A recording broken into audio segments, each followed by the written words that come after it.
नमस्कार दोस्तों, आज की वीडियो में हम डिस्कस करेंगे भारतीय अर्थव्यवस्था में व्यापार और सेवा क्षेत्र। जैसे कि हम यूकेपीएससी अधिशासी अधिकारी के सिलेबस के अकॉर्डिंग अपने टॉपिक को कवर करते हुए आ रहे थे थ्योरी क्लास के साथ में इम्पोर्टेंट एमसीक्यूज, जो आज से पहले की कई परीक्षाओं में पूछे जा चुके हैं या फिर आगे भी पूछे जाने की संभावनाएं हैं।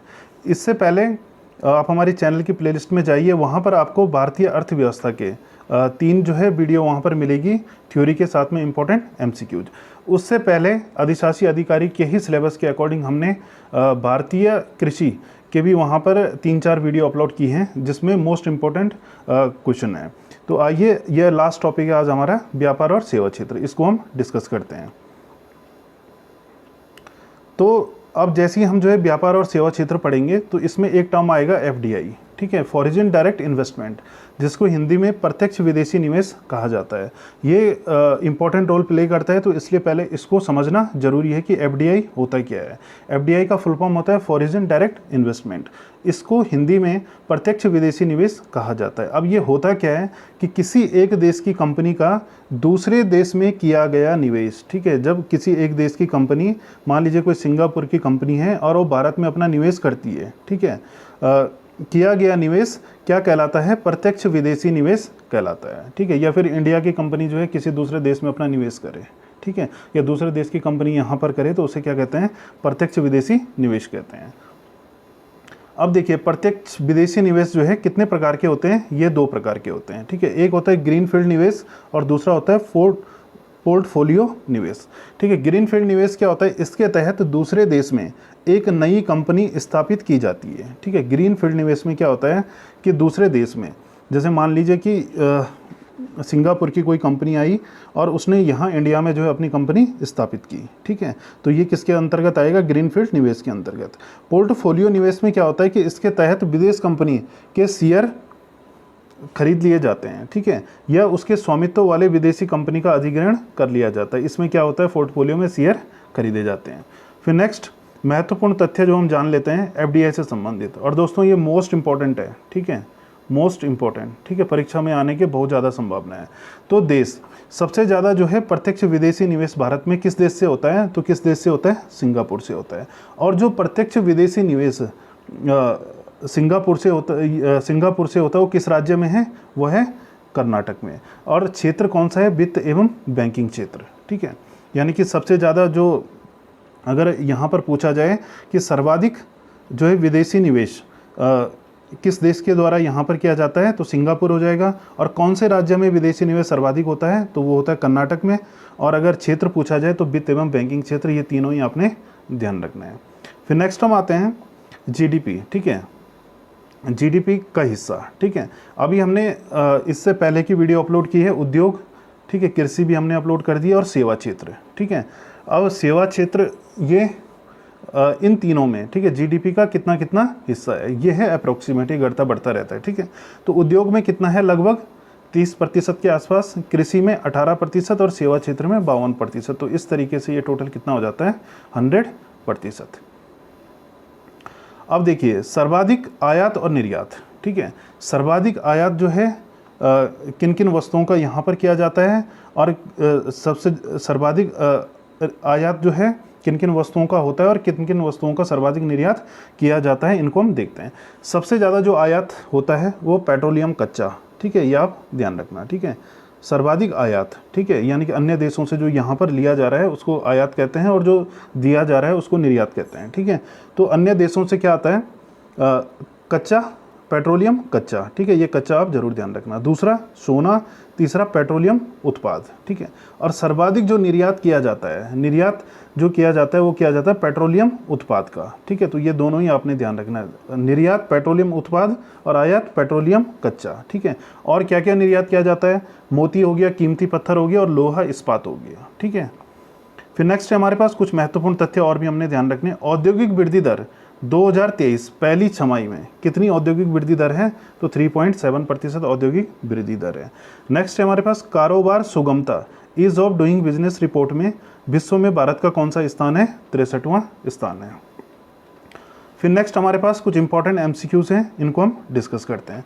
इसमें पहला हमारे पास है 1 अक्टूबर 2022 से भारत की विदेश व्यापार नीति 2015-20, ठीक है, विदेश व्यापार नीति 2015-20 को कितने समय तक बढ़ाया गया था। ठीक है, तो दोस्तों यहाँ पर आपने क्या ध्यान रखना है कि ये जो नीति थी ये कब से शुरू हुई थी, 1 अप्रैल 2015 से। ठीक है, और 1 अप्रैल यानी कि 1 अप्रैल 2015 से और 20 तक इस नीति ने चलना था, लेकिन हुआ क्या कि कोविड के कारण इसको एक्सटेंड करना पड़ा। ठीक है, तो पहले ये जो है कुछ टाइम के लिए एक्सटेंड की गई, फिर उसके बाद जो है 1 अक्टूबर 2022 से, ठीक है, क्या पूछ रहा है, 1 अक्टूबर 2022 से भारत की विदेश व्यापार नीति 15-20 को कितने समय तक बढ़ाया गया। ठीक है, तो कितने समय तक, 6 माह तक बढ़ाया गया। ठीक है, और अभी जो है नई विदेश नीति आई है, कौन सी, अभी 2023 में, और जिसका मुख्य उद्देश्य क्या है कि 2030 तक, ठीक है, 2030 तक जो है $2 ट्रिलियन जो है तैयार करने हैं।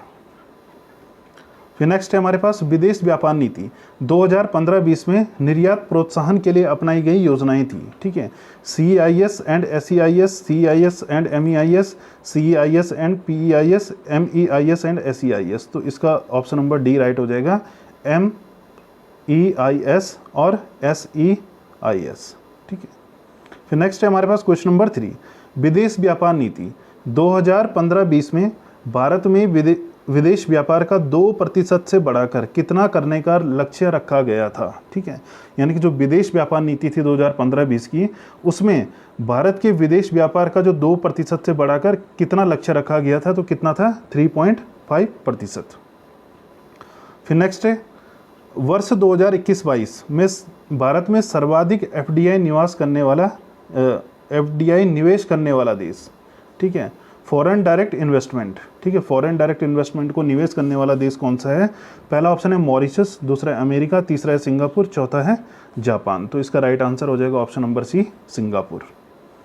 फिर नेक्स्ट है क्वेश्चन नंबर 5, विदेशी व्यापार में भारत का शीर्ष कृषि निर्यात उत्पाद है। ठीक है, शीर्ष कृषि निर्यात उत्पाद कौन सा है, समुद्री उत्पाद, मसाले, चावल या चीनी। तो ऑप्शन नंबर ए राइट हो जाएगा, समुद्री उत्पाद। फिर नेक्स्ट है हमारे पास क्वेश्चन नंबर 6, किस देश के साथ भारत में समग्र आर्थिकी भागीदारी समझौता किया है। UAE यानी कि संयुक्त अरब अमीरात, दूसरा है USA और तीसरा है श्रीलंका, चौथा है चीन। तो यहाँ पर छठे का राइट हो जाएगा option number B, USA, United State of America. फिर नेक्स्ट है क्वेश्चन नंबर 7, वर्ष 2020-21 में भारत के कुल सेवा निर्यात में सर्वाधिक योगदान किसका रहा है। निर्यात में सबसे ज़्यादा जो है योगदान किसका रहा है, परिवहन सेवा, व्यापार सेवा, सॉफ्टवेयर सेवा या संचार सेवा। तो इसका हो जाएगा सॉफ्टवेयर सेवा, यानी कि सबसे ज़्यादा निर्यात जो है किसका किया जाता है, सॉफ्टवेयर सेवा का। फिर नेक्स्ट है क्वेश्चन नंबर 8, आर्थिक समीक्षा 2021-22 के अनुसार अप्रैल से नवंबर 2021 में भारत में वस्तु का व्यापार संतुलन किस देश के साथ सबसे ज़्यादा ऋणात्मक रहा है। सबसे ज़्यादा ऋणात्मक जो है किसके साथ रहा है, चीन के साथ में रहा है। ठीक है, तो 8 का बी राइट हो जाएगा। अब जो है किसके साथ सबसे अच्छा है, वो है अमेरिका के साथ, और ऋणात्मक चीन के साथ। फिर नेक्स्ट है क्वेश्चन नंबर 9, वर्ष 2021 के लिए भारत का सबसे बड़ा व्यापारिक भागीदार देश कौन सा था। ठीक है, तो 2021 यानी कि 21 से अगर पहले की बात करें तो हमारे पास था चीन, लेकिन यहाँ पर अगर 22-23 आता है, ठीक है, यहाँ पर अगर 22 से और 23 आता है तो उस बीच हमारा हो जाएगा फिर अमेरिका। ठीक है, और 21 से पहले का कौन है, चीन है। फिर नेक्स्ट है क्वेश्चन नंबर 10, आर्थिक समीक्षा 2021-22 के अनुसार वर्ष 21-22 अप्रैल से नवंबर भारत की सर्वाधिक निर्यात वस्तु है। ठीक है, सर्वाधिक जो निर्यात हुआ है वो किसका हुआ है, पेट्रोलियम उत्पाद का। ठीक है, ऑप्शन नंबर ए राइट हो जाएगा। फिर नेक्स्ट है क्वेश्चन नंबर 11, विदेश व्यापार से संबंधित अनुसंधान और प्रशिक्षण पर ध्यान देने हेतु भारत सरकार द्वारा किस वर्ष भारतीय विदेशी व्यापार संस्थान, मोस्ट इंपॉर्टेंट, ठीक है, भारतीय विदेशी व्यापार संस्थान की स्थापना की गई थी, 61, 63, 68 या 74 में। तो ऑप्शन नंबर 20 का राइट हो जाएगा 1963 में, और इसकी डेट भी आपने ध्यान रखनी है, 2 मई 1963। फिर नेक्स्ट है हमारे पास क्वेश्चन नंबर 12, भारत का विदेशी व्यापार की शीर्ष संस्था है, ठीक है, यानी कि विदेशी व्यापार की शीर्ष संस्था कौन सी है? ऑप्शन ए है भारतीय रिजर्व बैंक RBI, दूसरा है राज्य सरकार, तीसरा है आयात निर्यात बैंक, इसको एग्जिम बैंक भी कहा जाता है, ठीक है, एग्जिम बैंक, ठीक है, ये आपने ध्यान रखना, आयात निर्यात बैंक को एग्जिम बैंक भी कहा जाता है। चौथा है वाणिज्य मंत्रालय, तो ऑप्शन नंबर डी इसका राइट हो जाएगा, वाणिज्य मंत्रालय। फिर नेक्स्ट है क्वेश्चन नंबर 13, विदेश व्यापार नीति FTP 2023 के संदर्भ में निम्नलिखित कथनों पर विचार कीजिए। पहला ऑप्शन है स्कोमेट नीति के तहत दोहरे उपयोग वाले उत्पादों के निर्यात को व्यवस्थित किए जाने पर बल दिया गया। दूसरा, town of export excellence TEE के रूप में फरीदाबाद, मिर्ज़ापुर, मुरादाबाद और वाराणसी को नामित किया गया। तीसरा, इस नीति के माध्यम से सरकार एक्सपोर्ट प्रमोशन स्कीम को पूरी तरह से पेपरलेस करने पर बल दे रही है। तो इनमें हमने बताना है कि कौन कौन से सही है, केवल एक और तीन, केवल 2 और 3, तो इसमें जो है ये तीनों ही सही हैं, यानी कि उपरोक्त सभी। ये जो है विदेश व्यापार नीति 2023, ठीक है, इसको भी आप जो है पढ़ लेना, ठीक है। इसका क्या उद्देश्य है कि 2030 तक, कब तक? 2030 तक जो है $2 ट्रिलियन जो है तैयार करने हैं। और दूसरा इंपॉर्टेंट फैक्ट आपने क्या ध्यान रखना है कि इसमें कोई समय सीमा निर्धारित नहीं की गई है। जैसे कि इससे पहले की जो नीति थी वो कब से कब तक थी? विदेश व्यापार नीति 15 से 20 तक थी, फिर लॉकडाउन की वजह से जो है ये एक्सटेंड हुई, और फिर 23 में अभी जो है विदेश व्यापार नीति नई आई है 2023, तो इसको ऐसा कोई जो है बाउंड नहीं किया गया कि कब तक ये चलेगी, ठीक है। तो अभी केवल इसने अपना उद्देश्य बताया कि 2030 तक हमको $2 ट्रिलियन जो है कंप्लीट करने हैं, $2 ट्रिलियन का उद्देश्य रखा है। फिर नेक्स्ट है हमारे पास क्वेश्चन नंबर 14, व्यापार संतुलन का शुद्ध प्रभाव, ठीक है, ये भी मोस्ट इंपॉर्टेंट क्वेश्चन है, ठीक है। पहला है हमेशा सकारात्मक होना चाहिए, दूसरा है सकारात्मक और शून्य हो सकता है, सकारात्मक, नकारात्मक और शून्य हो सकता है, तीसरा है नकारात्मक होना चाहिए, ठीक है।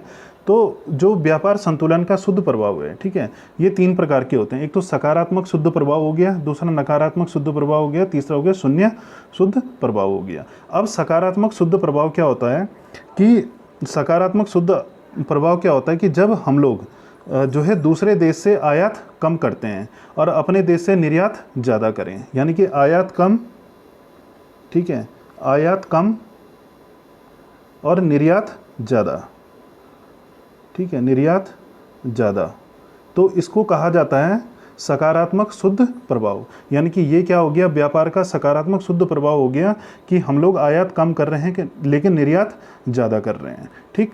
दूसरे कंडीशन में जो नकारात्मक व्यापार संतुलन का शुद्ध प्रभाव है, इसमें क्या होता है कि निर्यात कम, ठीक है, निर्यात कम किया जाता है लेकिन दूसरे देशों पर निर्भर ज़्यादा हुआ जाता है, यानी कि आयात ज़्यादा हो रहा है, ठीक है, निर्यात कम आयात ज़्यादा। इसका क्या मतलब है कि व्यापार संतुलन का ये क्या है? नकारात्मक शुद्ध प्रभाव है। तीसरा हमारे पास आता है शून्य, ठीक है। तो शून्य वाले केसेस में क्या है कि जितना ठीक है आयात हो रहा है, जितना आयात उतना निर्यात, ठीक है, जितना आयात हो रहा है उतना ही क्या हो रहा है? निर्यात हो रहा है। तो ये कौन सी कंडीशन आ गई? शून्य, ठीक है, यानी कि व्यापार संतुलन का शून्य शुद्ध प्रभाव के अंतर्गत आता है। तो अब आप ये तीनों ही समझ गए होंगे, सकारात्मक, नकारात्मक और शून्य, ठीक है। तो व्यापार संतुलन के शुद्ध प्रभाव क्या हैं? सकारात्मक, नकारात्मक और शून्य हो सकता है, ये तीसरा इसका राइट आंसर हो जाएगा। तो थैंक यू दोस्तों, आज के लिए इतना ही। अगर आपको वीडियो थोड़ी सी भी हेल्पफुल लगी हो तो प्लीज़ वीडियो को लाइक और शेयर करना ना भूलें, और जो चैनल से नए जुड़े हैं वो चैनल को सब्सक्राइब करें।